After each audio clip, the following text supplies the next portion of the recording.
Hello, loves, and welcome to What Would That Mumsy Do? This is my second episode of 2020, and I still want to stay on the topic of self-care. So this episode's called Self-Care 101. So like a quick little method that I try to abide by is sleep, eat, breathe, and repeat, okay? So I'm just going to go a little bit more in depth to each of those and little things that I do for myself. And I hope that these little tips and tricks will be helpful, and hopefully that you guys can utilize them in some aspect of your daily lives, darlings. So remember, the first thing I said was sleep.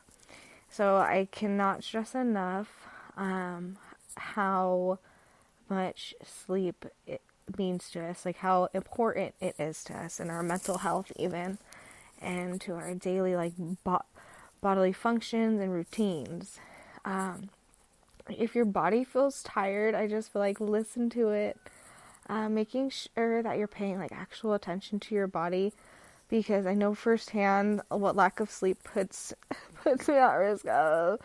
It like literally so many dangers, but one for me that has been almost, I feel like, the most religious thing of my entire pregnancy has honestly been fainting, because I cannot, I'm so embarrassed even saying this, but so I literally went to Bath and Body Works, and as I got to the counter, I don't know if it was the lighting or that I just smelled 500 billion things, but I literally banged my face on the counter. Thank God I didn't knock out a tooth, but I fainted as soon as I got to check out. I literally knocked out on the floor. And so I literally, when I say one of the main reasons I listen to my body right now, especially during pregnancy, is because lack of sleep seems to result in this huge punishment for me because knocking my face out was seriously mortifying, and it wasn't even the first time that I fainted that month. October, I fainted 3 times. I've been documenting every time I faint because I want to see if there's any patterns or what time of the month or whatever. It's just anything that can help me try to prepare myself so I can avoid fainting and knocking out.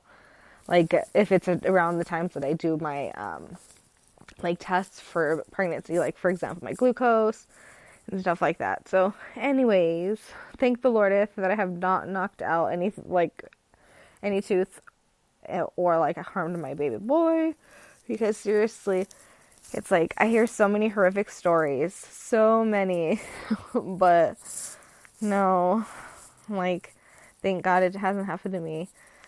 But now that I completely understand the risks that may result to lack of sleep, I just mentally prepare for having a newborn, because when I think about it, I feel like it's honestly kept me up at night. Anticipating the lack of sleep has inevitably created a lack of sleep for myself right now. And it's at night I swear my mind is soaring to every which way. It wakes up, and then it's that's the end of this whole idea of even sleeping. It's oh, what was sleep, darling? I don't remember what that is. But yeah, so the next thing that I wanted to discuss was eating. Okay, discipline yourself to little small daily changes in your routine. I feel if you prepare yourself and meals when necessary, you dedicate time to either meal prepping or simply bringing snacks places when you know that you're going to be gone for long periods of time, so you don't put yourself at risk of fast food, because it's fast and it's convenient, and it's you didn't have to cook it, you don't have to put any effort into it other than putting it into your mouth, so I feel we tend to just get something that's off the dollar menu, and I swear it's the worst things for you. But so you just don't want to put yourself in any situations where you're going to feel oh, I need to eat garbage, I need to put garbage into my body, because literally what we put into our bodies really does affect how we feel throughout the day, and how much energy we have. And it's if you eat a whole bunch of crap, your body ultimately feels like crap. and it's like you feel draggy, like you're groggy, tired, and then it's like some things, like if you have way too much caffeine in it, then you crash, it's like, so you just really have to like micromanage your eating and make sure that you're not just doing the easiest, most convenient thing, that you're putting that little bit of extra time into your meals and preparing what you're going to put into your mouth, and like making sure that whatever you put into your body is going to benefit your body, whether it's in the morning, in the night, like, or if you're even going to fast. Like, it's just like you're putting that extra effort into yourself through food, because what you put into your body really does affect you. The next thing that I find so important to my self-care is breathing. Like, ha ha ha ha. I'm just kidding. But dedicating time, either weekly or daily, to yourself to seriously just deep breathe. Like, in your nose, out your mouth, okay? And like to focus on just being grateful in that moment and like being still. And like what I mean by being still is like not worrying about every little thing, or letting everything affect you or affect your day and alter your peace and alter your mind.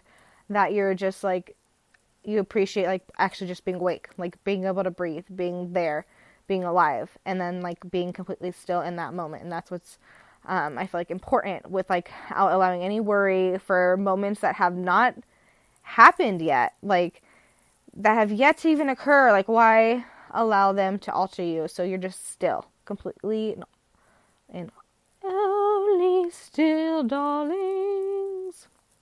And so I just feel like whether it's at the bathtub or in the shower, like, or you go on a hike, just go outside, like go outside and deep breathe. Lay down by yourself, be by yourself and deep breathe. Just figure out what 5 minutes you can give yourself every single day to deep breathing and being still, because I swear it will, like that little form of meditation will contribute to your day and what can only benefit you, and will not make you feel like, I hate that I dedicated 5 minutes to deep breathing. I hate that I calmed myself. I hate that I took away my own anxiety. Like, I hate that I taught myself how to do that. Like, no. I'm being so serious. I can't stress this enough. Like, when you combine tons of sleep, eating right, and deep breathing, and you are repeatedly doing these things, you learn consistency for yourself. Okay, you discipline yourself to repeatedly get enough sleep, eat well. You're dedicating time to yourself and to breathing deeply. It's like your self-care levels have just enhanced to 5 gazillion, and literally like your days are just happier. It's like you're a little less heavy than the day before. Okay, and when I say heavy, I feel like all the things that are weighing on you, like I feel like we tend to stress out about things that have not happened, that are like brewing, that are bringing like all of these unnecessary anxieties that ultimately like we can avoid. We can avoid by just like breathing deeply, like, and stopping and just like relaxing and realizing that, wait a minute, if it's not a knife to my neck, if it's not something that is immediately about to put me at some horrible risk, then why should I let it alter me? Like, why should I let it have that much control? Like, we have to realize that for self-care, we need to be in control, and we have to dedicate time and effort and put in the extra effort into ourselves so that we can ultimately exercise self-love. Because if we are doing self-care, then we are exercising self-love. So this has been a wonderful rant, darlings. So thank you for listening to What Would That Mumsy Do? This is Trace. I love you guys. Thank you guys so much for listening.